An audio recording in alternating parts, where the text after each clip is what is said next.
Halo, perkenalkan nama saya Edo Nenggolan dari jurusan Pendidikan Geografi Universitas Negeri Medan. Pada kesempatan ini, saya akan membahas tentang siklus hidrologi. Tahukah kamu bahwa air yang ada di sekitar kita akan selalu mengalami perputaran atau yang disebut dengan siklus? Pada intinya, siklus air itu mencakup dengan penguapan, pengendapan di lapisan atmosfer hingga berubah wujud dari gas menjadi cair atau yang disebut dengan kondensasi hingga turun lagi ke bumi dalam bentuk hujan atau rain. Namun, untuk lebih jelasnya lagi, kita akan membahas setiap unsur siklus hidrologi secara lengkap. Pertama itu ada proses penguapan.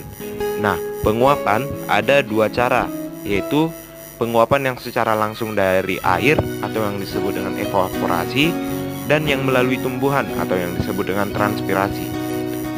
Uap air yang naik melalui dua proses tersebut akan berkumpul membentuk awan.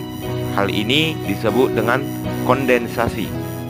Awan terus bergerak ke daratan yang digerakkan oleh angin. Pergerakan ini disebut dengan adveksi. Jadi setelah awan berkumpul dan bergerak oleh angin, maka ia akan menjadi titik-titik hujan yang turun ke bumi. Hal ini disebut dengan presipitasi. Ketika hujan jatuh ke permukaan tanah, sebagian mengalir langsung ke laut yang disebut dengan runoff. Wujud runoff ini bisa melalui sungai ataupun saluran air. Sebagian air hujan juga meresap ke tanah secara vertikal. Bagian ini disebut dengan infiltrasi. Lalu air tersebut akan meresap lagi ke bagian bawah dan mengalir secara horizontal. Air yang membentuk ini akan menjadi air tanah. Lalu proses ini disebut dengan perkolasi.